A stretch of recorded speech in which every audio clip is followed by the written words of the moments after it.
Hoy en día existen muchos cursos de autoconfianza, ¿no? De superación personal, de autocontrol, autodisciplina, etcétera, etcétera. Estamos plagados en estos días de todas estas cosas, ¿no? Y es muy curioso porque de pronto investigas un poquito estas personas, ¿no? Estos autores de libros, de planes, etcétera, y es curioso ver que sus vidas son un total desastre, ¿no?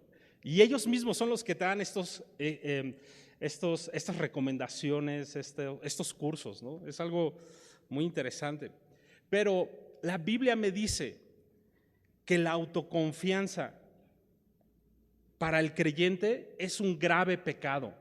La autoconfianza es un grave pecado, ¿no? Yo sé, estamos desde chicos recibiendo esta información, esta educación de ser independientes, ¿no? De estudiar, de generarnos nosotros mismos, de tal forma que de pronto llegue un punto en nuestra vida que no necesitemos de nada ni de nadie, ¿no? Ser independientes, ser autosuficientes, todo esto. Esto es lo que predica realmente el humanismo, ¿no? El ser humano se pone como el centro del universo. Y cuando venimos a la palabra de Dios, vemos que es totalmente al revés.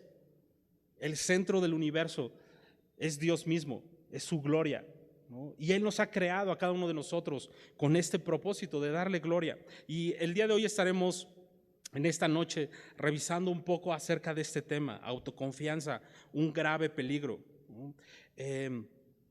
Vemos cómo en este capítulo 10 el apóstol Pablo sigue exhortando a esta iglesia en Corinto fuertemente, ¿no? Esta iglesia, ¿recuerdas?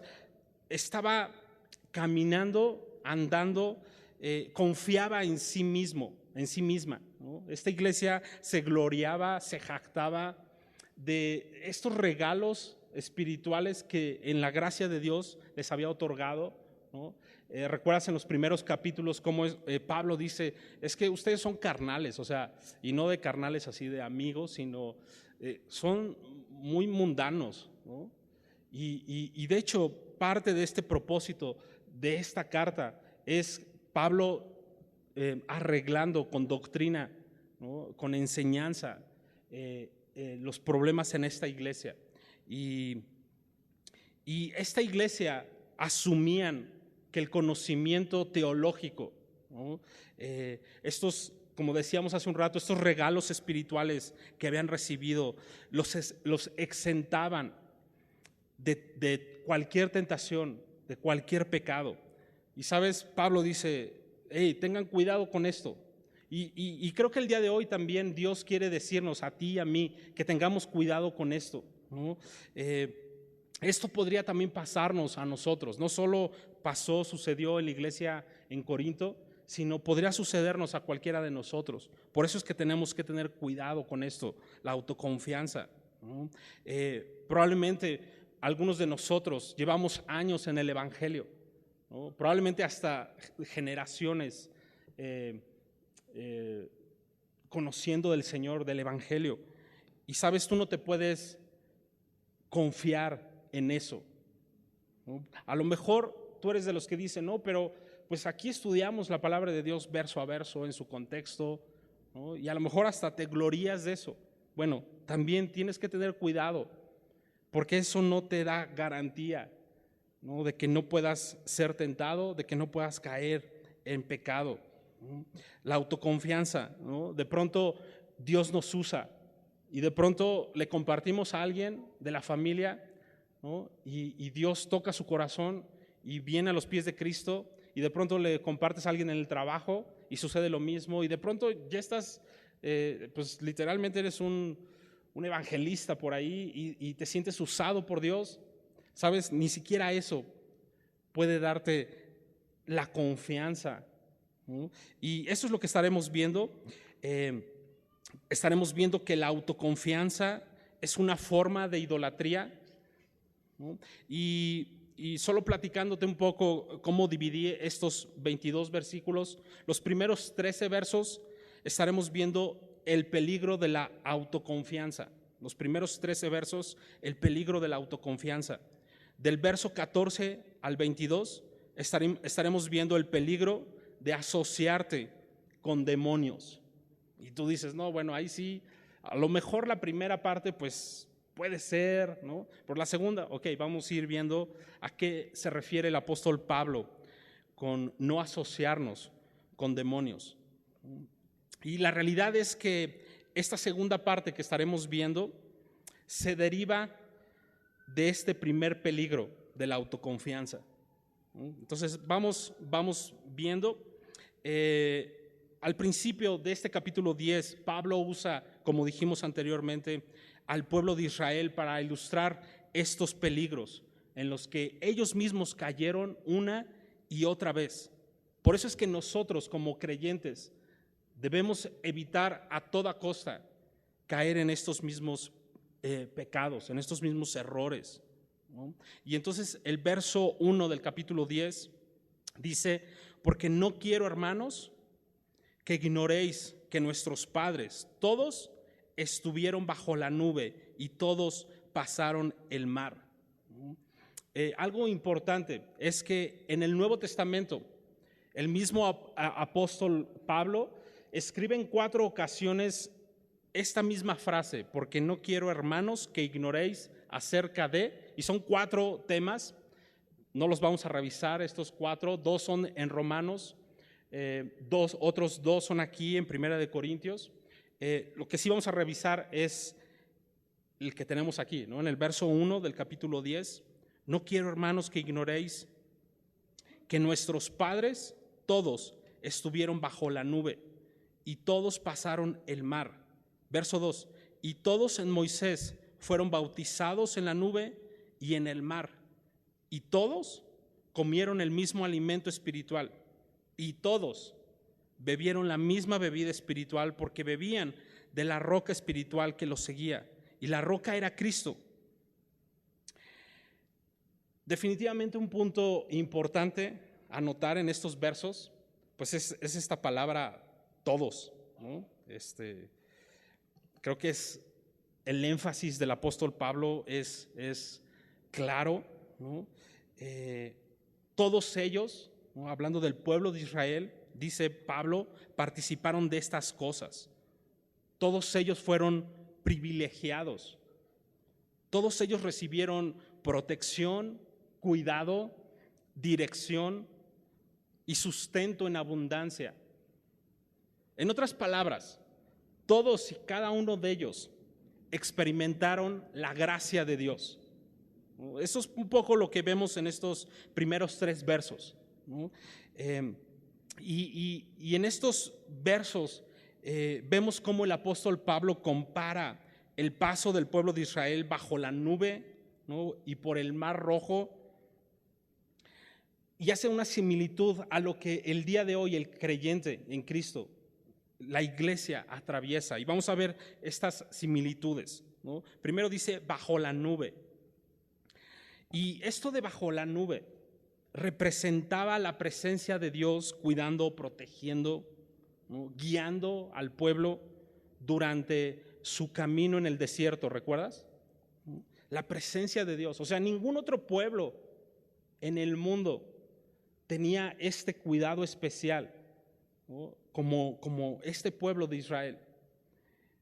De la misma manera, nosotros como creyentes, la Biblia me dice que el Espíritu de Dios mora en nosotros, ¿no? Su Espíritu de igual forma nos protege, su palabra nos guía a toda verdad, ¿no? Nos guía a la roca de nuestra salvación en nuestro caminar diario, ¿no? En este desierto, digámoslo así, este desierto llamado mundo, ¿no? Es el Espíritu de Dios que a cada creyente nos guía, nos protege. Y también Pablo dice que este pueblo, todo el pueblo de Israel en este momento, pasó en tierra firme el mar Rojo, ¿no? Y tú recuerdas esta historia del pueblo de Israel, y es muy interesante porque de la misma manera cada creyente puede estar seguro en que puede andar en este mundo con total libertad con total seguridad, con total confianza en que Jesús nos estará esperando al otro lado, ¿no?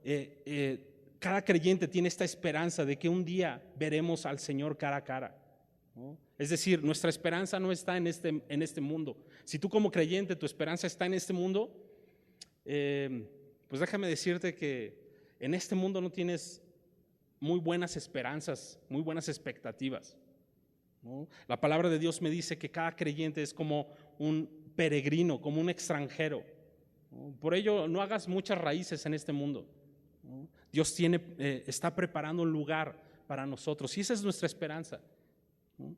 También, de la misma manera que el pueblo de Israel fue identificado, bautizado por Moisés. ¿Recuerdas Moisés siendo esta figura de el libertador de este pueblo, ¿no? Moisés siendo la figura también, el líder que Dios había puesto para este pueblo. Bueno, de la misma manera como el pueblo de Israel en ese tiempo fue bautizado por Moisés, bueno, así el día de hoy cada creyente en Jesucristo se puede identificar con el bautismo de Cristo, ¿no? ¿Cuál es el bautismo de Cristo? Bueno, Él vino, el Hijo de Dios vino a esta tierra, habitó entre nosotros, ¿no? Murió en una cruz por nuestros pecados, ¿no? Pero al tercer día resucitó, ¿sabes? Y en eso cada creyente nos identificamos, ¿no? El apóstol Pablo también dice más adelante, si Cristo no resucitó, pues entonces vana es nuestra fe, ¿no? Definitivamente nosotros como creyentes nos identificamos con el bautismo de Cristo, su sacrificio, su muerte y su resurrección. De esta manera no solo te identificas, ¿no? Porque puede sonar como a un partido político, a un partido de fútbol, ¿no? Que dices, yo me identifico con este equipo de fútbol.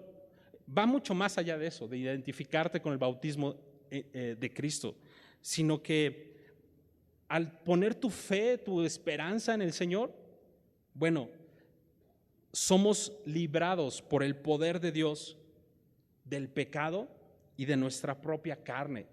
Entonces es algo increíble, va más allá de simplemente identificarte. ¿Qué más vemos en estos versos? Que así como Dios abrió este mar rojo para que el pueblo de Israel dejara atrás Egipto, ¿no? Dejara la esclavitud en la que vivían, bueno, de la misma manera nosotros como creyentes, a través de la resurrección de Jesucristo, nos hemos separado del mundo, de la esclavitud, ¿no? De nuestra propia carne. ¿Para qué? Para andar en vida nueva, ¿no? Y entonces el apóstol Pablo está explicando en estos primeros versos, o poniendo como ejemplo al pueblo de Israel, ¿no? El pueblo de Israel comió, fue sustentado por Dios. ¿Recuerdas? Dios enviándoles este maná directamente del cielo, ¿no? Era una comida celestial, literalmente. De igual forma, el creyente el día de hoy es sustentado y alimentado por Cristo, ¿no? ¿Recuerdas el Evangelio de Juan? Relata o apunta esto que Jesús dijo, que Él era el pan que descendió del cielo, ¿no? Por otro lado, vemos también que Israel, el pueblo de Israel, bebió agua en el desierto, ¿recuerdas? Provista sobrenaturalmente por medio de la roca, ¿no? Bueno, de la misma manera, el día de hoy, todos los creyentes, la iglesia de Jesucristo, beben del agua viva y pueden ser fuentes de agua que salten para vida eterna, ¿no? Y todo esto está increíble. Hasta aquí, hasta el verso 4 pone Pablo este ejemplo de la fidelidad, de la gracia, del cuidado, de la protección, del plan de Dios para con su pueblo. Pero acompáñame al verso 5.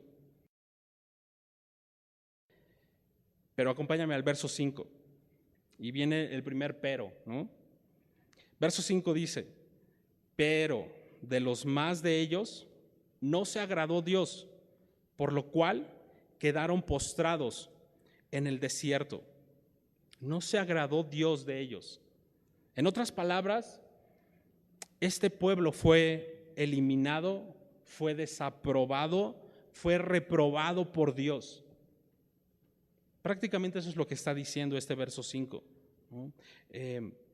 Estas personas perdieron sus vidas por su pecado, ¿no? Y tú puedes leer la historia de Israel en este tiempo, y literalmente Dios trajo un juicio sobre la mayoría de las personas del pueblo de Israel, ¿no?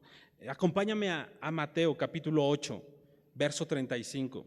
Mateo 8, verso 35.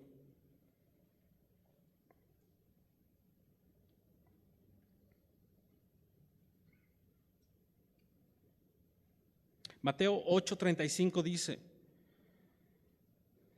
porque todo el que quiera salvar su vida, la perderá. Pero todo el que pierda su vida por causa de mí y del Evangelio, la salvará. Esas son palabras de Jesús. Esto es algo que Jesús afirmó, que el día de hoy sigue vigente esta ley espiritual, esta realidad. Porque todo aquel que quiera salvar su vida, la perderá. Pero todo el que pierda su vida por causa de mí y del Evangelio, la salvará. ¿Sabes? Estas personas, este pueblo de Israel, quiso ganar su vida, quiso disfrutar de los deleites de este mundo, quiso hacer su propia voluntad, simplemente recibir las bendiciones de Dios, pero sin ninguna responsabilidad, ¿no? Y literalmente perdieron sus vidas a causa de su pecado. ¿Sabes? Lenin, tú lo conoces, Lenin Gutiérrez, dice esto: buenos inicios no garantizan buenos finales. Y creo que es cierto, ¿no? Y si piensas en alguna película también, ¿no? Puede ser cierto, de pronto toda la acción está increíble, pero el final así un súper churro, ¿no? Bueno, esto no fue actuación, esto es algo que sucedió en el pueblo de Israel, ¿no? Buenos inicios no garantizan buenos finales. Decíamos que el pueblo de Israel experimentó de primera mano, ¿no?, el amor, la gracia, el poder de Dios. Sin embargo, ellos fallaron. Digamos que el pueblo de Israel estaba en primera fila y a primera hora para recibir la añadidura de Dios, ¿no?, las bendiciones de Dios, pero no estaban dispuestos a buscar primeramente su reino y su justicia, ¿no? Son de estas personas que de pronto quieren todas las promesas de Dios y de pronto tienen hasta en su Biblia y subrayan todas las promesas así padrísimas, ¿no? Y está bien, pero de pronto se topan con cosas como: y los que quieran vivir piadosamente, ¿no?, queriendo agradar a Dios, padecerán persecución. Y dicen: no, esto me lo salto, esto no me gusta, ¿no? Este pueblo de Israel deseaba todos los privilegios sin las responsabilidades. ¿Sabes? Ellos llegaron a confiar más en sí mismos que en Dios. Por eso es que la autoconfianza es un grave peligro. Ahora, ¿cómo saber si estoy cayendo en este pecado? Revisemos la siguiente lista, ¿no? Y de pronto, si identificas uno o más pecados de esta lista que estaremos leyendo en tu vida, ¿sabes? Has caído en autoconfianza. No importa cuánto tiempo tengas de cristiano, no importa cuánto tiempo o cuántas generaciones, ¿no?, en tu familia hayan sabido del Evangelio, no importa si estás sirviendo a Dios el día de hoy, no importa eso. Tú y yo debemos cuidarnos de no caer en estos pecados, ¿no? ¿Recuerdas? Ya que el pueblo de Israel, por no cuidarse de sí mismos, cayeron en repetidas ocasiones en estos pecados, hasta perder sus propias vidas, ¿no? Entonces, acompáñame al verso 6 de este capítulo 10 de Primera de Corintios. Verso 6 dice: Mas estas cosas sucedieron como ejemplos para nosotros, ¿no? Entonces, definitivamente es importante escudriñar las Escrituras, saber lo que está escrito, ¿no? Ejemplos buenos de hombres de Dios como ejemplos malos, ¿no? Mas estas cosas sucedieron como ejemplos para nosotros, para que no codiciemos cosas malas como ellos codiciaron. Verso 7. Ni sean idólatras como algunos de ellos. Según está escrito, se sentó el pueblo a comer y a beber y se levantó a jugar. ¿No? Esta palabra jugar, pues no es lo que probablemente estás pensando de, pues a lo mejor se pusieron a jugar futbolito. No, está hablando de, o alude a que tenían relaciones sexuales ilícitas. ¿No? Verso 8 dice, ni forniquemos como algunos de ellos fornicaron y cayeron en un día 23,000. Verso 9, ni tentemos al Señor, como también algunos de ellos le tentaron y perecieron por las serpientes. Ni murmuréis, como algunos de ellos murmuraron y perecieron por el destructor. Qué gran lista de pecados vemos aquí, ¿no? Cada uno de estos 5 pecados que vemos en estos versos, pues se originan por el pecado de la autoconfianza. El primero de ellos es codicia. Y codicia me habla de anhelar, desear, poner el corazón sobre, ¿no? Desear desmedidamente algo, ¿no? Algo malo o algo que no te pertenece. Eso me habla esta palabra codiciar. El segundo pecado que vemos aquí es el de la idolatría. Literalmente esta palabra significa servir, adorar a algo o a alguien encima de servir o adorar a Dios, ¿no?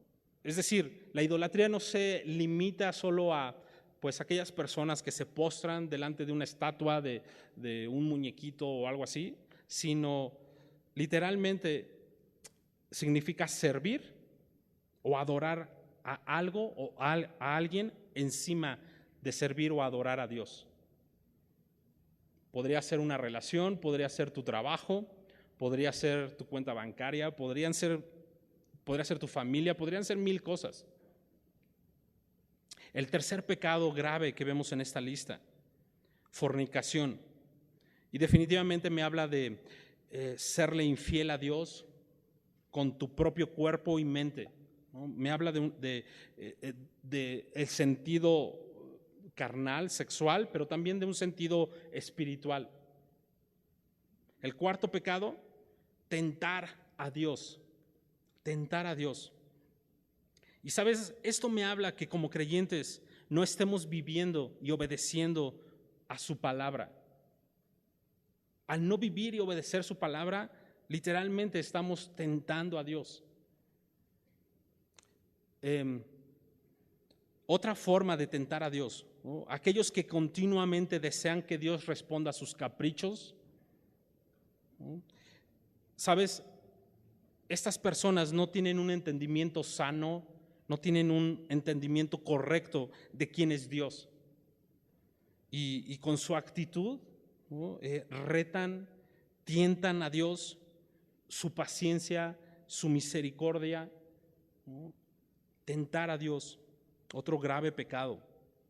Y el quinto y último pecado de esta lista, murmuración, ¿no? Que prácticamente tiene que ver con quejarse, murmurar, ¿no? También estas personas que nada nunca les es suficiente, ¿no? Aquellos que menosprecian las cosas espirituales que tenemos en Cristo, que desprecian el Evangelio, lo que Dios hizo por ellos. Es decir, bueno, sí, soy cristiano, qué padre que Cristo murió por mí, pero ¿no? Realmente pues yo no necesitaba un Salvador, sino lo que necesitaba pues era una casa, lo que necesitaba era dinero, lo que necesitaba era salud, lo que necesitaba, ¿no? Los que menosprecian las cosas espirituales. aquellos que no tienen contentamiento con lo que Dios les da o con lo que Dios ha permitido en sus vidas. ¿Sabes? Esto tiene que ver, la murmuración, la queja, tiene que ver con apatía, ¿no? Apatía, dicen por ahí que es la hermana de la queja, ¿no? Prima cercana de la amargura y de la insatisfacción, parienta de la ingratitud y la soberbia, ¿no? Entonces imagínate qué familia, ¿no? Apatía, amargura, insatisfacción, ingratitud y soberbia. Porque cuando somos ingratos, pues creemos que nos merecemos otras cosas, ¿no? Y eso literalmente es soberbia, es orgullo. ¿Qué lista tenemos aquí de estos pecados? ¿No? Y recuerdas que al principio leíamos que todo el pueblo participó de las bendiciones de Dios. ¿Sabes? Cuando hay autoconfianza, cuando nos creemos fuertes, entonces somos débiles. Somos vulnerables al pecado. Por eso es que este pecado de la autoconfianza es muy grave. Todos los pecados son malos, ¿no? Pero este pecado de la autoconfianza nos lleva o nos puede llevar literalmente a estos 5 pecados. ¿No? Alguien alguna vez dijo, los privilegios espirituales nunca nos dan licencia para pecar. ¿No? Este pueblo había recibido y había visto en primera fila, había experimentado el amor, la gracia de Dios. ¿No? Y por eso es que el apóstol Pablo nos está exhortando, nos está advirtiendo que a nosotros como creyentes el día de hoy no podemos ir en ese mismo camino. Ok, verso 11 del capítulo 10 dice: y estas cosas les acontecieron como ejemplo y están escritas para amonestarnos a nosotros, a quienes han alcanzado los fines de los siglos. Cuidado, porque generalmente los afanes de hoy hacen que olvidemos las lecciones del pasado. Te lo repito nuevamente. Los afanes de hoy hacen que olvidemos las lecciones del pasado. Y es prácticamente lo que el apóstol Pablo nos está diciendo en este verso 11. ¿No? Todas estas cosas que acontecieron, diciendo Pablo que me estoy tomando el tiempo de volverles a escribir, ¿no? Estos ejemplos están escritos para amonestarnos a nosotros. ¿No? Y cuidado, porque el día de hoy nuestros afanes podrían estarnos distrayendo de las cosas que Dios no quiere que caigamos, ¿no? De estos malos ejemplos. La historia del pueblo de Israel debiera ser un ejemplo de advertencia para nosotros el día de hoy. Y lo importante de esto es que el pueblo de Dios, ya sea en el Antiguo Testamento o en el Nuevo Testamento, nunca debiera jactarse, ¿no? O relajarse en el pecado, ¿no? ¿Cuántas veces has escuchado creyentes que de pronto dicen, pues sí, yo sé que estoy mal, pero pues vivo en la gracia de Dios? Y, ¿sabes? La gracia de Dios no es un cheque en blanco para que tú peques. Esa no es la gracia de Dios. Pablo, el mismo apóstol Pablo decía que él no había recibido en vano la gracia de Dios. ¿Recuerdas? ¿No? Y de pronto dice, es más, antes he trabajado más que todos los apóstoles. Y dice, bueno, no yo, sino la gracia de Dios a través de mí. Su gracia no había sido en vano para con Pablo. ¿Sabes? Y una manera que podemos examinarnos es que si realmente hemos recibido la gracia de Dios, ¿sabes? Dios está continuamente transformando nuestra vida. Si no lo está haciendo, tú estás haciendo vana su gracia en tu propia vida. Por otro lado, no minimicemos el pecado en nuestras vidas, en nuestras familias, en nuestros negocios, en nuestras relaciones, en la iglesia de Dios, ¿no? Y en cualquier área. No minimicemos el pecado. Y Acompáñame al verso 12. El verso 12, creo yo, es un verso clave en toda esta porción que estamos viendo. Y dice, así que el que piensa estar firme, mire que no caiga.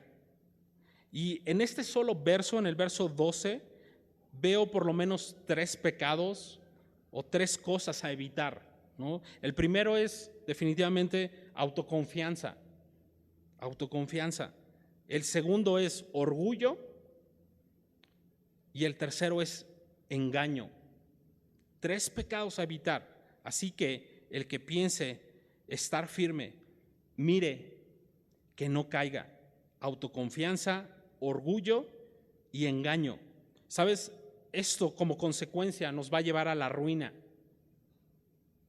Me encanta el apóstol Pablo en esta parte porque dice el que piense estar firme.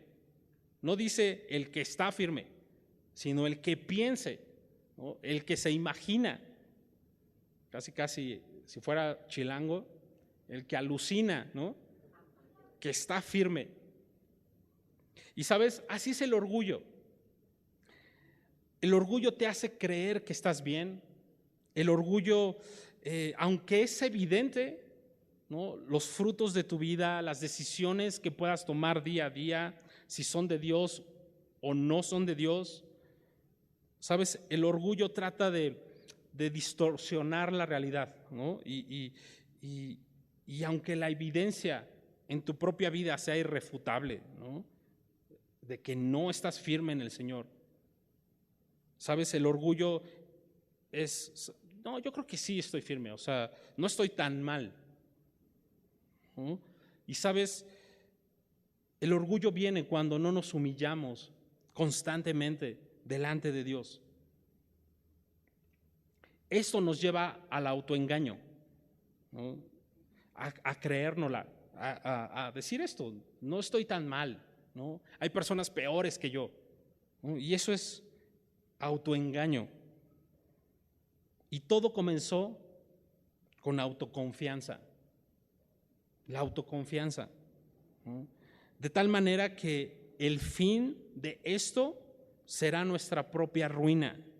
Por eso el apóstol Pablo dice, aguas con esto, cuidado con esto. El que piense estar firme, mire que no caiga. Y es muy interesante porque en este verso 12 el apóstol Pablo exhorta al creyente que tiene una excesiva confianza en sí mismo, ¿no? Lo exhorta fuertemente, pero en contraste Pablo alienta y da ánimo al creyente temeroso en el verso 13, ¿no? Entonces leamos el verso 13, dice, no nos ha sobrevenido ninguna tentación que no sea humana. En el original, en el idioma original que se escribió el Nuevo Testamento, en el griego, esto significa que Dios, que no nos ha sobrevenido ninguna tentación que sea común a cualquier hombre. Es decir, las pruebas, las tentaciones que de pronto pasamos no son extraterrestres, no son de otro mundo, ¿no? No te sientas tan especial en el sentido de decir, no, es que a mí tú no conoces lo que estoy pasando. Bueno, la palabra de Dios dice que estas tentaciones, estas pruebas son comunes a todo hombre, ¿no? Y dice también, pero fiel es Dios, que no os dejará ser tentados, ¿no? Más de lo que podéis resistir, sino que dará también juntamente con la tentación la salida para que podáis soportar, ¿no? Es algo muy interesante esta palabra tentación. La palabra tentación y la palabra prueba es la misma palabra, ¿no? Ya lo estaremos viendo un poquito más adelante, pero antes de ver qué significa tentación, qué significa prueba, qué es lo que Pablo está escribiendo en este verso, ¿sabes? Podemos darle gracias a Dios por esta gran promesa. Ninguna tentación nos ha venido que sea sobrehumana, ¿no? Podemos darle gracias a Dios por esta gran seguridad de la victoria. Y esto, cada creyente lo tiene disponible, ¿no? Y ahora, hay dos cosas a establecer en este tema, ¿no? Y te voy a leer esta cita, Santiago capítulo 1, versos 13 al 14. Santiago 1, 13 al 14 nos dice: cuando alguno es tentado, no diga que es tentado de parte de Dios, porque Dios no puede ser tentado por el mal, ni Él tienta a nadie, sino que cada uno es tentado cuando de su propia concupiscencia es atraído y seducido. Es decir, jamás pondrá Dios a prueba tu fe, o jamás va a disciplinarte de tal forma que tú seas destruido, ¿no? O de tal forma que tú caigas en pecado. Prácticamente es lo que podemos hablar acerca de estos dos versos del capítulo 1 de Santiago, ¿no? De hecho, es todo lo contrario. Dios quiere, a través de las pruebas, a través de la disciplina incluso, porque esta palabra tentación la puedes traducir como prueba, pero también como disciplina, ¿no? A través de esto, Dios quiere hacer crecer nuestra fe, ¿no? Y esta es la primera cosa que tenemos que establecer. Dios no va a ponerte pruebas para que caigas, ¿no? O sea, para que sea tu propia destrucción. Al contrario, ¿no? Y segundo punto que hay que establecer: Dios no te sacará de la tentación. Y tú dices: híjole, esa no me gusta, ¿no? Me gusta la primera, pero la segunda no me gusta. No, sí te va a gustar. Mira, Dios no nos saca de la tentación por una razón, y vamos a estar viendo. Decía hace un rato que tentación es la misma palabra en griego que prueba, ¿no? Tanto cuando tú veas prueba en el Nuevo Testamento, tentación, es la misma palabra, sobre todo en este pasaje de 1 Corintios 10, 13, ¿no? Es decir, lo podemos ver de esta forma: Satanás, o nuestra propia carne, nuestra propia humanidad, ¿no?, nos tienta con el propósito de deshonrar a Dios, con el propósito de caer en pecado, ¿no? Por otro lado, Dios nos prueba para crecer, para madurar en la fe, ¿no? Checa en tu casa esta cita, Primera de Pedro capítulo 1, verso 6. Primera de Pedro capítulo 1, verso 6. Checa esto. Esto es parte de lo que estamos hablando. Es decir, Dios permite la una como la otra, ¿no? Dios permite que seamos tentados por nuestras propias concupiscencias, por un lado, o por Satanás mismo, pero con el propósito de que vengamos a Él, que nos fortalezca, que, ¿no?, siempre nos dará la salida. Y por otro lado, Dios también nos prueba, ¿no? Jesús en los evangelios habla en repetidas veces de esto, que nuestra fe sería probada, ¿no? Tiene que ser probada nuestra fe. Entonces Dios permite la una como la otra, ¿no?, la prueba, la tentación. Ahora, lo sobresaliente de este verso es que Dios muestra su fidelidad con lo siguiente: podemos tener la seguridad de que como creyentes somos probados o tentados de una manera humana, con límites, ¿no? Dios no va a permitir nunca que tú seas probado o disciplinado o incluso tentado de una manera inhumana, digámoslo así, ¿no?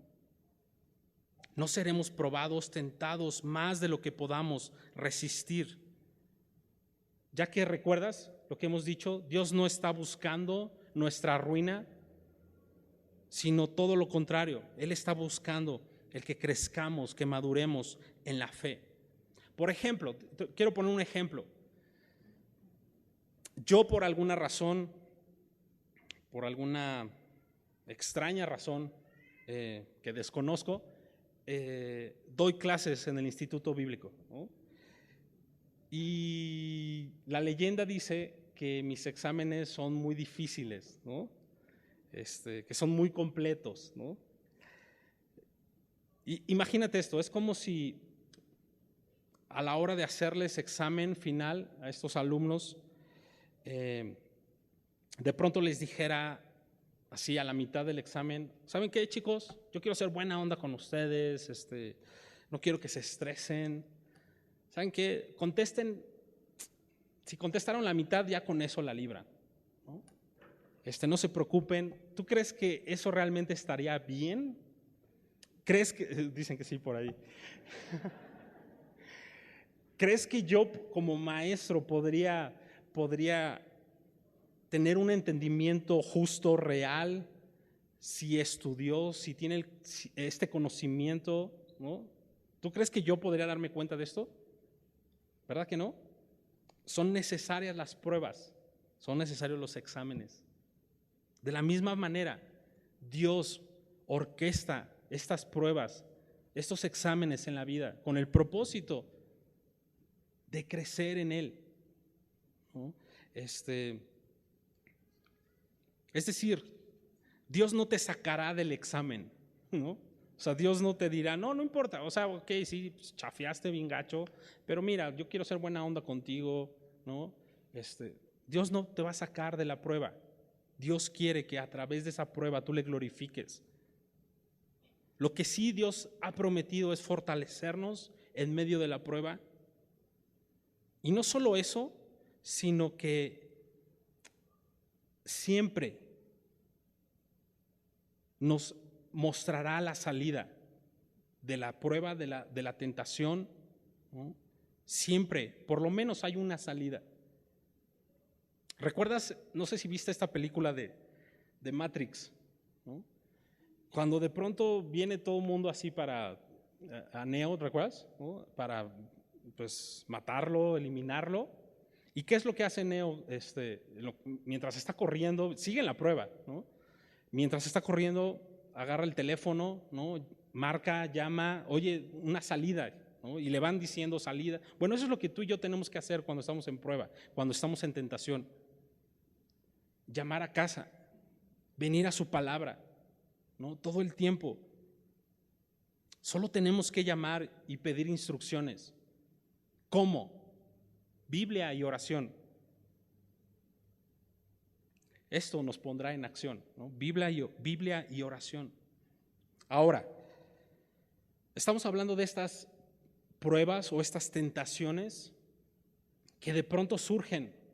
No estoy hablando de tentaciones que nosotros mismos nos exponemos a ellas, ¿no? Definitivamente, pues no te expongas tú mismo, tú misma a la tentación. Sé sabio y aléjate del mal, ¿no?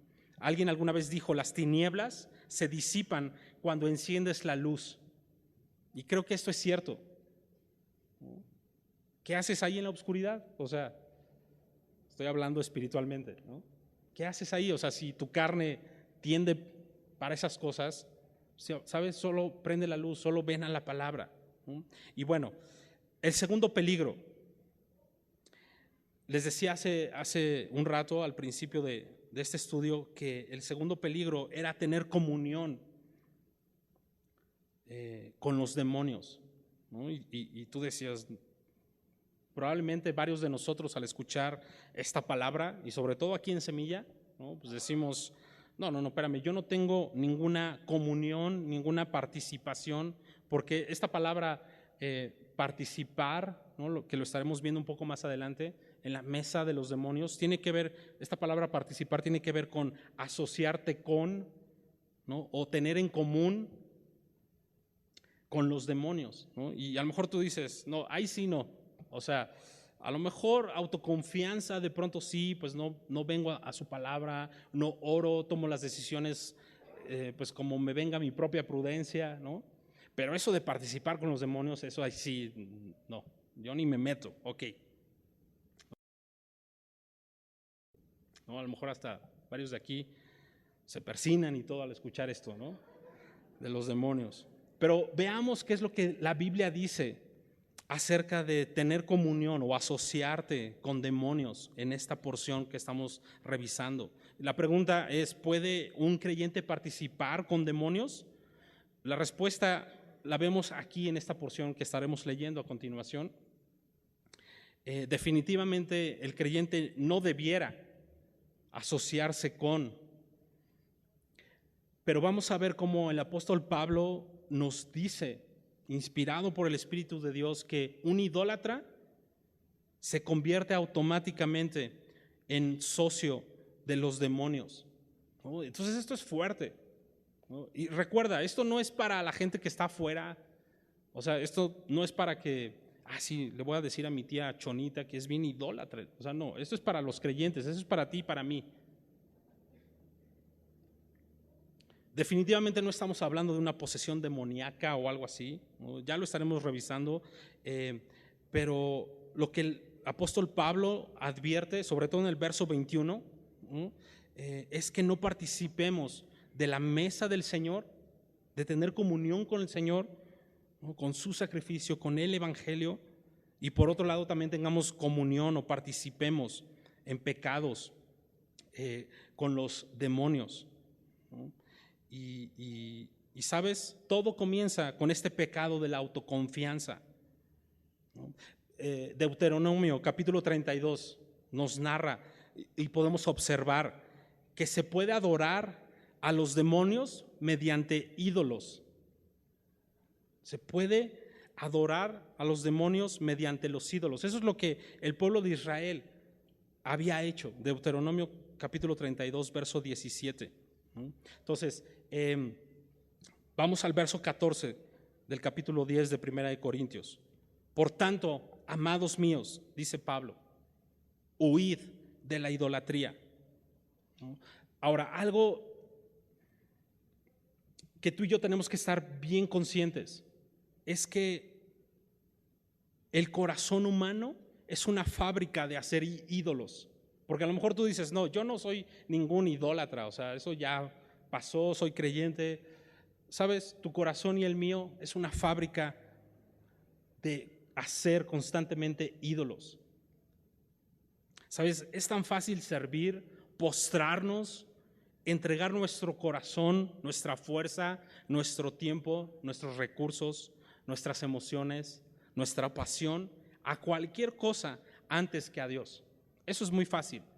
Y tú y yo como creyentes no estamos exentos de esto. De hecho, cuando empieza la autoconfianza en nosotros mismos, es cuando empezamos a ceder y empezamos a dividir nuestro corazón para con Dios. Por eso es que la instrucción del apóstol Pablo es clara, ¿no? Huye de la idolatría. Es muy interesante. Te invito a que hagas esta tarea en tu casa en esta semana. Agarra una concordancia y ve en el Nuevo Testamento, busca esta palabra huye, ¿no? De las cosas que la Biblia te dice que tienes que huir. Te decía hace un rato que Dios no te va a sacar de la prueba.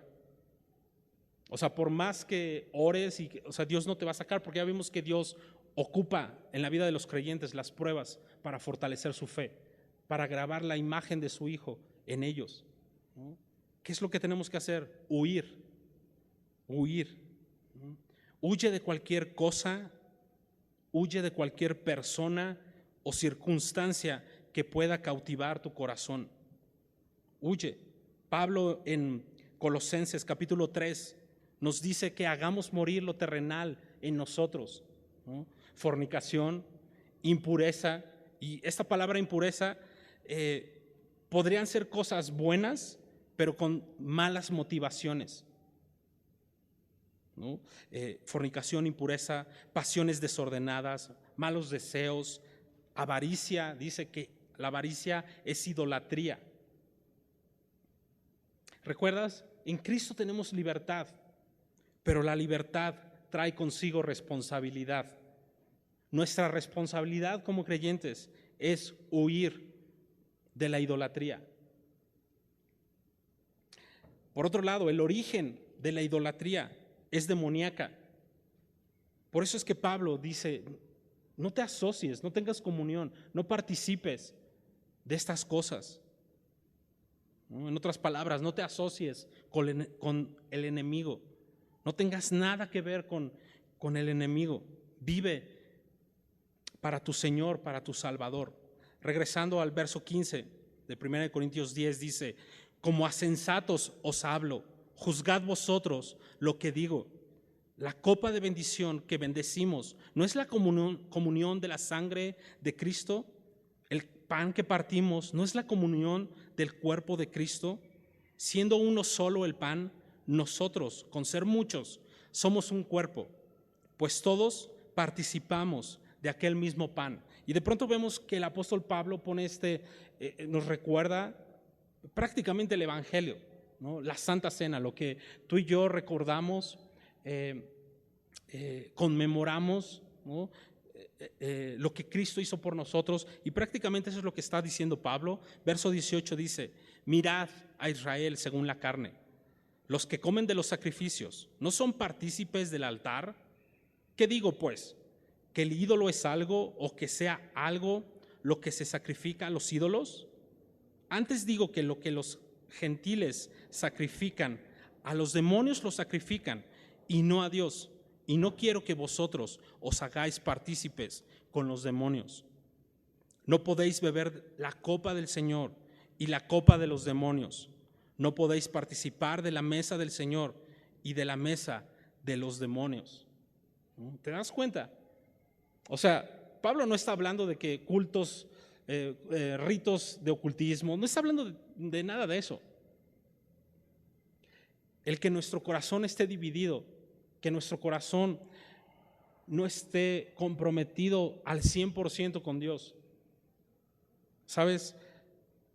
Eso es idolatría, porque le estás dando tu vida, tu corazón a alguien o a algo más que no es Dios. Y eso es idolatría. Y prácticamente esto es participar de la mesa de los demonios. Por eso Pablo dice: no puedes hacer esto. Verso 22: ¿o provocaremos a celos al Señor? ¿Somos más fuertes que Él? ¿Somos más fuertes que Él? Pues la respuesta obvia es no. Por eso seamos sabios, ¿no? Este es el título de esta serie, de este libro de 1 Corintios. Seamos sabios.